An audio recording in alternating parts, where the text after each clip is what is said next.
ফুলকপি চাষ করে তাক লাগিয়েছেন কোলাঘাটের কৃষক প্রমোদ মাঝি।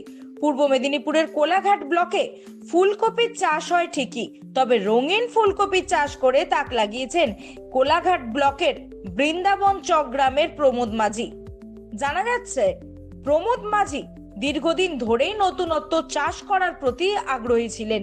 কখনো ক্যাপসিকাম, ব্রোকলি, বিভিন্ন বিদেশি সবজি, চেরি টমেটো এইরকম বিভিন্ন ধরনের নতুনত্ব চাষ করেছিলেন বেশ কয়েক বছর পূর্বে।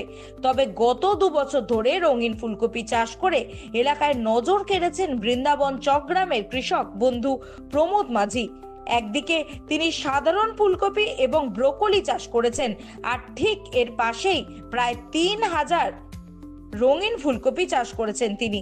প্রমোদ মাঝি বলেন, সম্প্রতিকালে অতি বৃষ্টির ফলে বেশ কিছু চারা নষ্ট হয়ে গিয়েছে, তারপরেও প্রায় 2500 রঙিন ফুলকপি গাছ বাঁচাতে সক্ষম হন তিনি। প্রায় দিন 15 আগে থেকে ফলন উৎপন্ন হতে শুরু হয়েছে।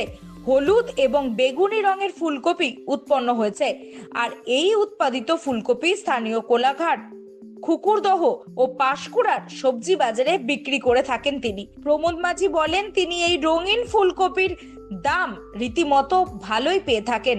যখন সাধারণ মানুষ ফুলকপির বাজার মূল্য 5 থেকে 10 টাকার মধ্যে চলছে, ঠিক এই সময় এই রঙিন ফুলকপি বাজারে সহজেই 40 টাকা থেকে বিক্রি করেছেন প্রমোদ বাবু। এই রঙিন ফুলকপির স্বাদে ও গুণে যথেষ্টই কদর হয়েছে, তার কারণে এর বাজার মূল্য যথেষ্টই ভালো। প্রমোদ মাঝি জানান, আগামী বছর এই চাষের পরিমাণ আরো তিনি বৃদ্ধি করতে চান। পাশাপাশি এই রঙিন ফুলকপি দেখবার জন্য ভিড় জমিয়েছে এলাকার সাধারণ মানুষ সহ স্থানীয় কৃষকরাও। বলুন। আমার নাম প্রমোদ মাঝি। তো আপনি যে রঙিন ফুলকপি বা অন্যান্য ফুলকপি চাষ করেন কতদিন থেকে করছেন আপনি?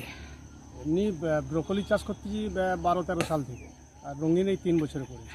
এই যে রঙিন ফুলকপি কেন এলেন এই চাষে? এলাম বলতে কিছু নতুনত্ব, এবং একে যেটা আমরা তৈরি করে দেখলাম, যেটা এর মধ্যে মানে বহু রকমের গুণ আছে আর কি, যেটা কালার হওয়ার ফলে প্রচুর এর আছে। মানুষ অনেকে জানেনি, এখন অনেকে জানছে, নতুন চাষও বাড়তিছে।